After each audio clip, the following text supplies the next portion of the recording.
Children, today let us understand the story, The Blue Bead.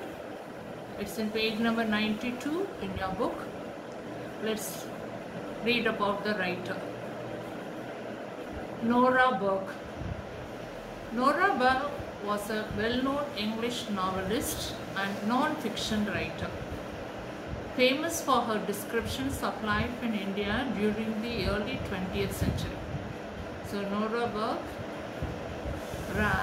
wrote many stories based on informative stories. Non-fiction means informative, not based on any imaginary something. What she has got information based on that. She wrote many stories, and her description of life in India during the early 20th century. So how did he get the idea?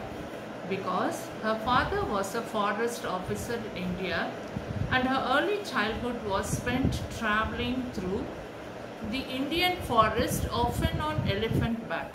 So she had a good experience in the Indian jungle.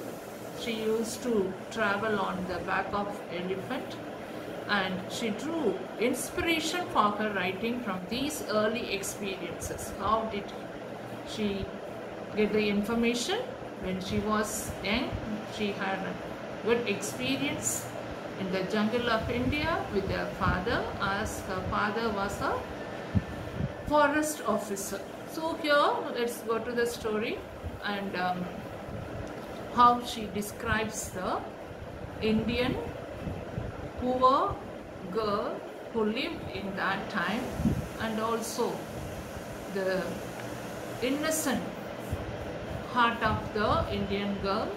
And the story is based on a girl named Sibia of 12 years old. Okay, let's read the story and understand. From deep water came the crocodile. Here the story is based on a girl who lived in such an area where the river bank, and also here the beginning of the story, the writer gives us good description about crocodiles who lived in that river bank. So nicely she has described in the beginning about the crocodile, because the end of the story we will come to know about how the crocodile is important in the story. So the first 2 pages the writer is explaining nicely about the life of crocodiles who lived in that area. So from deep water came the crocodile. So the beginning about the crocodile. Out of black water curved with whirlpools, and into the frill of gold shallows by the stepping stones. So the crocodile lived in such a place, black water and full of whirlpools, and into the frill of gold shallows by the stepping stones. So it was coming out of that stepping stones which was used by the people to cross the river. He was twice the length of a tall man. So normally tall man will be 6 feet, about 6 feet. So twice the length of a tall man means more than 12 feet. And inside him, among the stones which he had swallowed to aid digestion. So here the life of a crocodile. So we all know that crocodile swallows pebbles or small stones to digest the food which eats. So here the description about the crocodile. So the crocodile which came out is very long, and also it swallowed some stones and also silver bracelets to digest. It is a system, digestive system, it has that habit, it is explained. So some information we are getting through that. So this story is non-fiction and full of informative, I said in the beginning. So in the beginning of the story itself we are getting the information that crocodiles have the habit of swallowing stones to digest the food which eats. So inside the crocodile and outside the crocodile also full of stones. That is the description. Timber was being floated, and again the surroundings in which the crocodile lives is described in the other paragraph. So timber means logs, woods. Timber was being floated down this great Indian river from forests further up. So the people who cut the timber had the habit of floating the timber to get it in the downflow. So further up, and there were sleepers lying stuck around. Sleepers are the wooden planks lying stuck around the stones where the crocodile came out, which was sitting around the stones. From the stones it was coming out and curved with pearls into the frill of gold shallows by the stepping stones. It was given in the beginning of the story. So the place where the crocodile stayed were stuck with many of the sleepers. Sleepers are here plank of the wooden planks, and which was thrown by the timber, that means woodcutters who have thrown it to flow it down around the stones until someone came to dislodge them. So this is the way of collecting the wood or logs from the jungle. So the people throw the timbers in the river and it will float till it goes somewhere. It stuck means the people who have put it in that water will come and pick it up. So dislodge them and send them on their way, or until floats lifted them and jostled them along. So they will come and pick it up. Till that it will be lying there. So the crocodile is sitting in that place along with the stones. There are some wood pieces also there.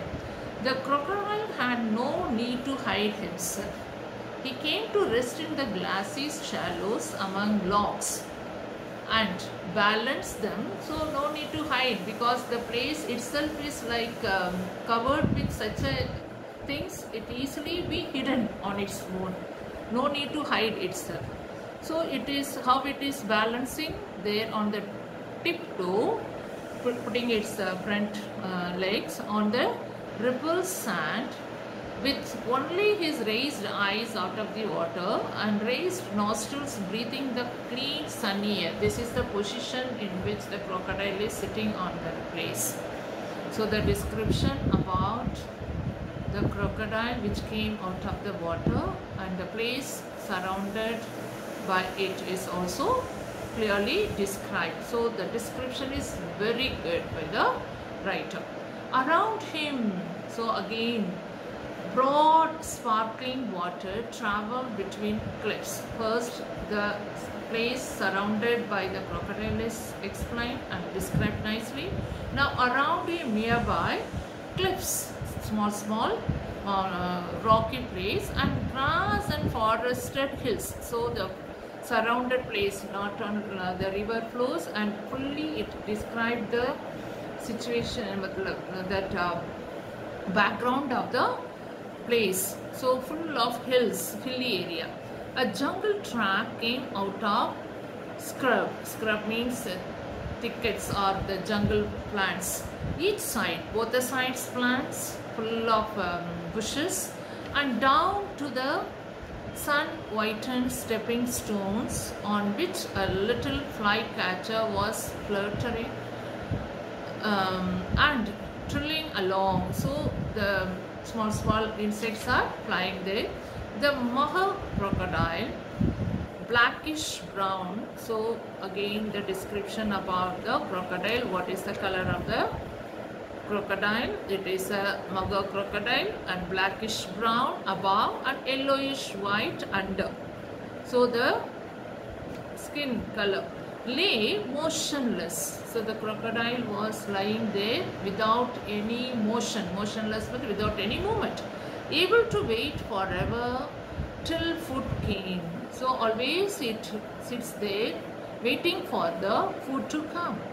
And this Antediluvian and Saurian, this prehistoric juggernaut, all this is again the description about the crocodile. It is old prehistoric animal, and juggernaut means unstoppable, that means ferocious and formidable, a vast force in the water, propelled. So this crocodile which is sitting there is managing itself, and it is very old animal, propelled by the unimaginable and irresistible power of the huge tail. So the huge tail of the crocodile helps to manage itself in the current of the water. Lay lapped by ripples, throb in his throat. So we know that it's a reptiles. Throat is throbbing, like vibrating, and his mouth running almost the whole length of his head. So the mouth of the crocodile is very large mouth it has, so open. So from the whole head is full of mouth, was closed and fixed in that evil bony smile. And where the yellow under came up to it, it was tinged with green. So the greenish color because of the water, stagnant water and all. From the day, perhaps, again that description about the crocodile only, all these paragraphs explains about what type of animal the crocodile is. From the day, perhaps 100 years ago, when the sun had hatched him in a sandbank, it says that what a ferocious animal. The day it came out of its egg, he had broken his shell, that means it came out of the egg, and got his head out and looked around. So the day it came out of its shell, it was looking around, ready to snap at anything before he was even fully hatched from that day. So it was ready to eat the other animal, that means a thing which comes out of the egg. So from that day, when he had at once made for the water, so it stayed there for years, ready to fend, that means take care of itself in that for himself immediately. So the day it came out of the egg, till now it managed itself in that water. He had lived by his brainless craft and ferocity. It is a violent animal, escaping the birds of prey and the great carnivorous fishes that eat baby crocodiles. He had prospered, catching all the food he needed and storing it till put it in holes in the bank. So what is the, again, informative? I said in the story is full of informative. Again here, first I said the information what we have got is a crocodile swallows stones to digest its food. Again, the nature of the crocodile, it stores the food until it rottens. So putrid means rotten, in holes in the bank. It stores lot of food. It keeps the food in the holes of the sandbank till it gets spoiled. Then it eats. And tepid water too. Tepid means lukewarm. It is neither hot nor cold. And lukewarm water to live in. And plenty of rotted food grew him in his great length. So because of the rotted food it ate, it has grown so long. So great length, how it has got the great length? By eating all the food which it stored till it gets rotten. Now this is another information. Now nothing could pierce the inch-thick armored hide. Hide means skin of the animal. That crocodile is so thick, and armored means full of pines like that. No? It's full of sharp edges. Not even rifle bullets which would bounce off. So even rifle bullet can pierce it. Only the eyes and the soft underarms offered a place. So which part of the, it's again informative, understand all the information. So the question will be framed from that. So the part in which you can attack the animal is the eyes and the soft underarms. These two places are soft and other parts are so hard, nothing can pierce it. He lived well in the river, sunning himself by getting the hot sun, warming up, and sometimes with other crocodiles, muggers also, as well as the long snouted fish eating gharials and warm rocks and sandbags where the sun dried the clay on them quite white, and where they could plop off into the water in a moment if allowed. So if some thing comes, means it will be alarmed and immediately it will be pop into the water. So the big crocodile fed mostly on fish. So the big crocodile which was there always eat fish, but also on deer. So sometimes the deer which comes to drink water, and the monkeys, duck, all these things also eat, catches and eat.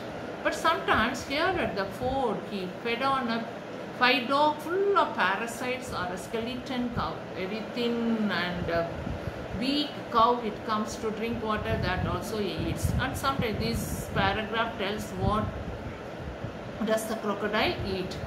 And sometimes he went down to the burning guards. So again, sometimes when it doesn't get any food, it goes to the nearby burning guards and found the half-burned bodies of Indians cast into the stream.